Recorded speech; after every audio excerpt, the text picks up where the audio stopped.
Everyone, it's Alik here. I'm very happy to be able to share the message with you guys this morning in chapel. So, we're going to talk about self discipline today, but as many of you know, I'm in school here, and so we're going to take an exercise science perspective to all of this.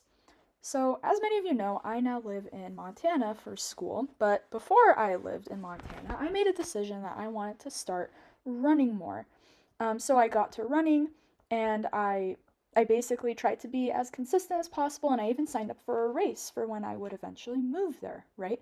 Now, all of you live in California, and you know that usually it looks like this. It's usually very nice, sunny, shining all the time, right?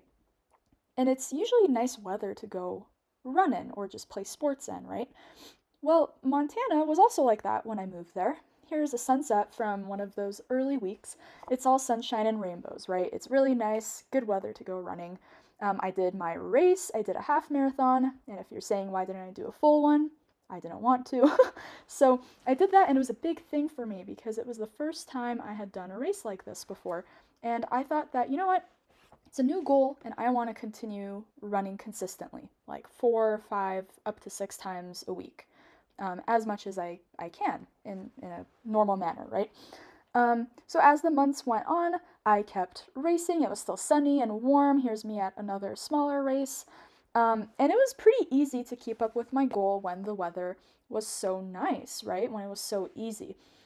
But unfortunately, at some point, the weather changed and it wasn't sunny anymore.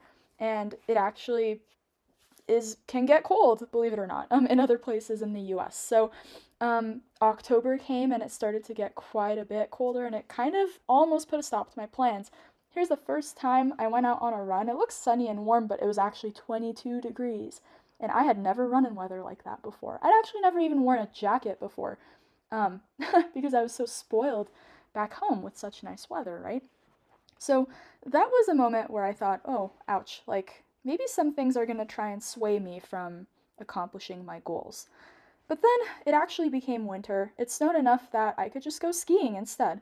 And that worked out really well. And so I kept up with my goal of exercising. It wasn't exactly running, but it was still exercise, right? So I had fun for at least a couple of months while winter was still here. But then we had a really weird winter, and all the snow melted really quickly. This was in February, and we had days like this again, which looked like pretty good running weather. There's no snow on the ground, it's relatively sunny, and it wasn't all that cold, right? So I started to run again, and I started to try and achieve that goal I had set for myself of running 4 to 6 times a week. But then the Groundhog Day came, and Mr. Groundhog, Punxsutawney Phil, said 6 more weeks of winter, America. However, except you, Montana. Your weather does its own thing, and it indeed did its own thing. It was so crazy. One day it was sunny, and one day it just wasn't. Here's an example. I had gone on this run one day, and it wasn't sunny, but it wasn't cold either. Like it was pretty good weather to run, in my opinion. And here's what it was like halfway through. And within 5 minutes, this is what happened. I started to freeze again. It completely put a stop in what I was doing. And it was not fun. It was really tough to keep up with this goal when the weather was doing things like this. And then some other days, I would wake up and boom, everything is covered in snow, even when it wasn't forecast. And that made this goal really difficult to keep up with. I never dealt with this before. Maybe I just give up. Maybe I just don't do it. But thankfully, the snow melted a little bit and I still kept running. I kept with my goal. I kept doing it. I kept running, even when it was cold, even when it was snowing, even when it was raining. And I got rewarded for it. I tried a half marathon again, and I actually was able to run 10 minutes faster total than that time in August for the race. And I'll tell you what, I didn't try nearly as hard on this effort, and I was still able to do better.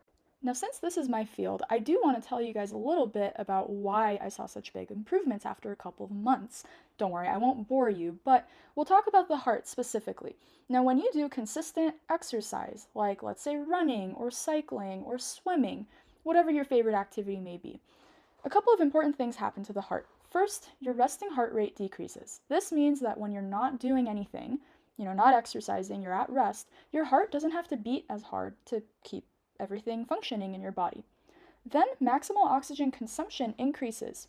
Now, believe it or not, you don't get tired because you run out of oxygen. You actually get tired because your body can't use oxygen anymore. So that capacity increases. And lastly, stroke volume increases. This means that with every beat of the heart, each beat pushes out more blood from your heart to the rest of your body, and that is why you're able to exercise for much longer or run a lot faster, play soccer better, play volleyball better, whatever you want to tie this to. Now, what if I were to tell you that your faith and how you practice all the gifts that God has given you is a lot like exercise here? Now, you guys should be pretty familiar with this verse by now, 2 Timothy 1:7. For the Spirit God has not given us a spirit of fear, but of power, love, and self-discipline. In my example, the heart is a muscle. The more that you use a muscle, the better you get at it. And it's the exact same way with self-discipline. The more that you practice it, and the more that you are able to overcome any hurdles that come up against you, then the better that you will get at it. So, whatever gift that God has given you, you should be bold and use it to whatever purpose that He wants you to use it for. And that's the main message that Paul is sending here when he directed this to Timothy. Now, in my example, all those days of me freezing and not wanting to run, but still going out and doing it, actually eventually led to me being able to run so much faster. It all added up, slowly but surely. It wasn't one thing that led to me running faster, it was the consistency of doing it all the time, no matter what hurdles came up against me. And that is my encouragement to you. I hope that this practical example of exercise helped resonate with some of you, and I thank you and hope that all of you have a great rest of your week.